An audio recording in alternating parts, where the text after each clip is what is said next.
a woman. She's obese. She's more than fat. And she knows, she's like, she got all the illness, her knees, her back, all these problems, and high blood pressure, and diabetes.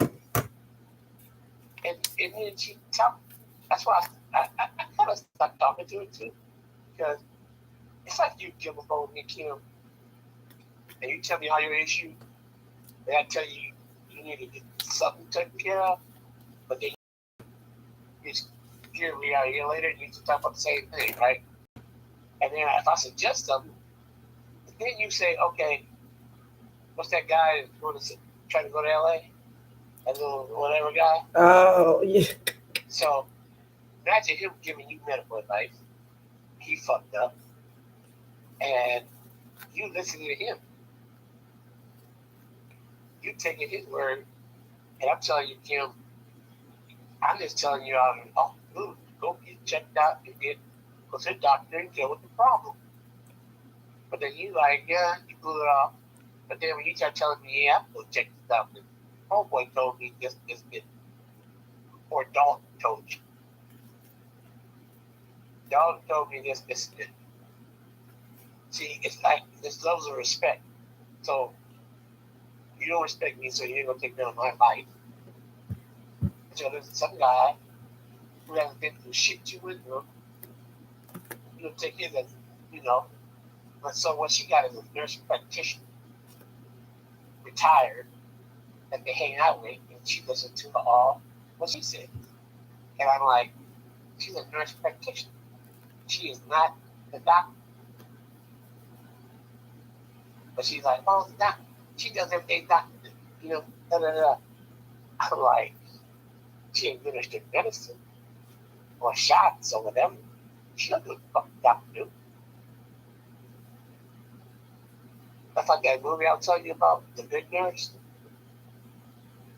The guy, he would administer medicine.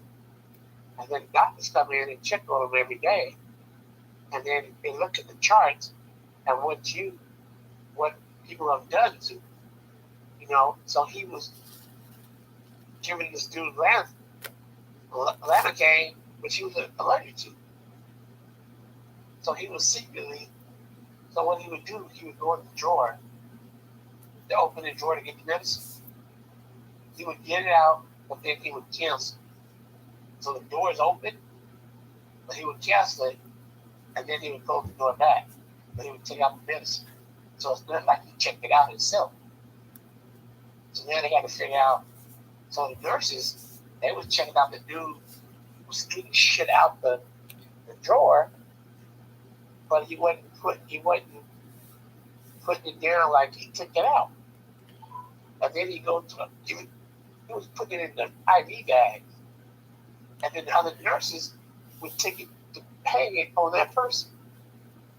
So imagine you laying in bed, and then the nurse who don't know what that dude just did hangs the IV for you, but he got a cocktail of medicine that would kill you, and specifically to you. You know, you got insulin, diabetes problem, and then he got this other medicine, two different medicines, one to paralyze you, and one that kills you. But if nobody knows, and it won't trigger the machine until you're about to die. So first of all, you paralyze, and then you're dying, and then you start coding. So you're dying, and then when the beeping starts happening for your heart, now you code. The crash team comes to you. That's where you hear the hospital. You hear cold blue, cold blue, cold blue, cold blue in the ER room, or room this or that. And then team, hold on,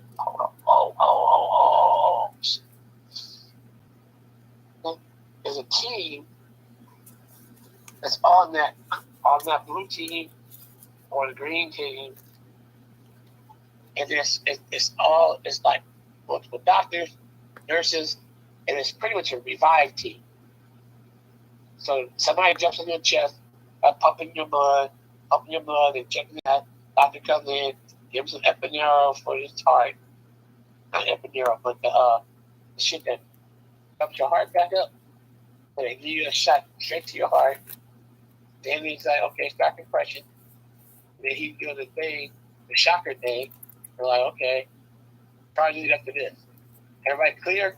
Wow. I get your heart rate back. But if you already gone, there's nothing gonna bring you back.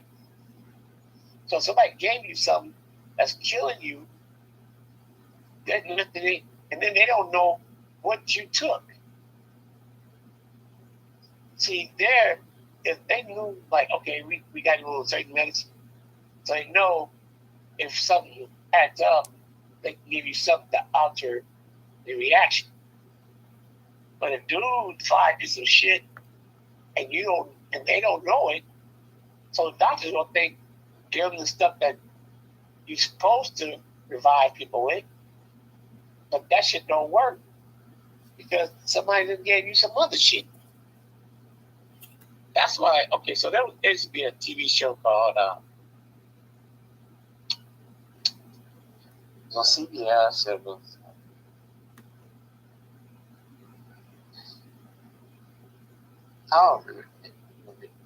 it was like a vigilante guy, like a guy who worked for this other guy who built this machine, and what it could do, it got eyes on everything.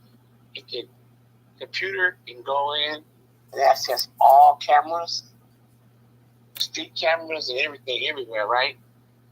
So what they were trying to do was somebody was trying to get this technology at a government agency or whatever. So what he did was, what it was doing was predicting. It would do calculations and figure out who was going to get fucked up. Like who's going to get, like, they were doing a crime before it happened. So it's like, okay, at the corner of blah, blah, blah, blah, blah, this person or do this to this person. And then the machine would say, there's a threat. It's coming on this time of day. So so he was sending this guy who's a vigilante and say, hey, look, something will happen to him. They would put name up. So they wouldn't show the person who did the crime. They would say something is going to happen to this person. So go follow him. They're going to be at the bar this time of night and follow him and see what the fuck's going on. So then he would be at the bar, and the person being there, and then the guy's trying to stop whatever is going to happen. So then it's going down. But he's an ex-military guy, so he would like shoot up whoever tried to shoot her or kill her.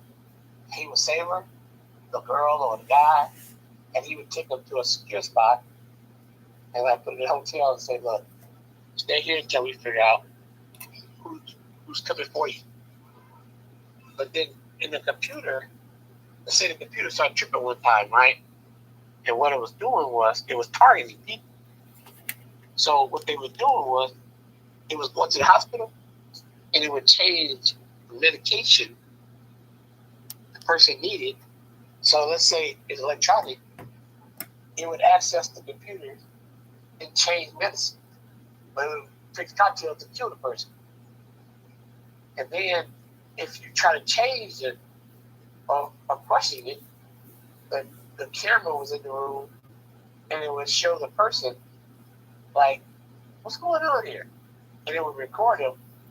And it's like artificial intelligence are like reviewing their words and they say, okay, this person's got to figure out what happened. So they would create an issue. The fucking computer would cause a problem. Like, or send somebody or whatever. And it was orchestrating death. People dying. So when I watched that, I was like, oh shit. So if I go to the hospital, if they change one thing, they give me some medicine that they can look and say, this medicine, this concoction will kill this dude. So it's kind of like you gotta stay cool with the nurses because you had threat. You evolved. Like you can when you went into the hospital that time, Right. you at the mercy of the hospital. Oh, I know that. I And every know time you that. complain, And then they retaliate against you. So right, you have to learn how to play that game, and right, you have to play that game absolutely, with them. absolutely. And And, then like what I do for the nurses,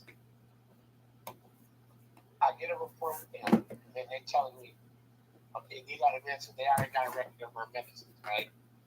They don't know what medicines I'm not taking. They don't want a damn thing. So I tell them, scratch all the medicine that's on you. Let me tell you what I take. And they be like, okay, tell me. And they compare stimulus. They say, okay, put new medicines in, and then so then the doctor comes and he's writing up what he looked at the other notes of who's prescribing medicine, and he decides if I continue to take the medicine or not. But if I say I don't take it anymore, so I can refuse what they give me, they set this bill, blah blah blah. And I say I don't want it. I refuse. And I'll just take my whatever medicine I'm supposed to take. And then so you can kind of tell people I will take that. Now if you're not taking something that's critical to you, the doctor will come and talk to you. And he's trying to convince you need to take medicine. Because you're going to go down what I want. Because there's a risk of being at the hospital. So they got you, they try to deal with you before they make you take medicine, and they'll bring you home medicine because that fuck you up. And then we got to deal with you dying here at the hospital. That's a liability. They try to prevent you from doing some crazy shit.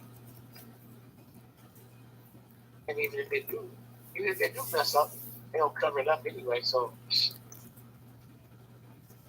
if you would get to the hospital or the conglomerate,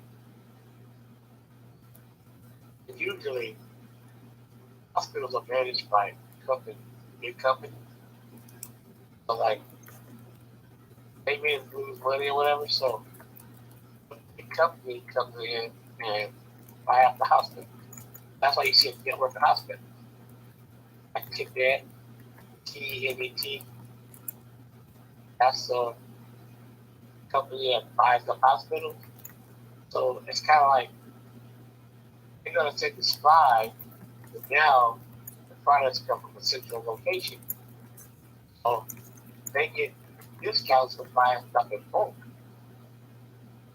What they do, they're going to give it to the hospital. See, like right now, a lot of supply issues happen since the pandemic, and then a lot of blood was shortage. So that's why you see how these shows, they keep showing shortages on shit. So a lot of hospitals have shortages because of supply. Because you have to think like this: the people who are sick are supplying the hospital with the medicine or different shit. So they're not working. So now stuff ain't being produced or whatever. Like the big thing out here was baby formula. They wouldn't produce it. So they was like, the shelves were empty. So it was like, oh, okay, we got problems. And, I don't know what the issue was, but, people didn't have formula. They couldn't feed their baby.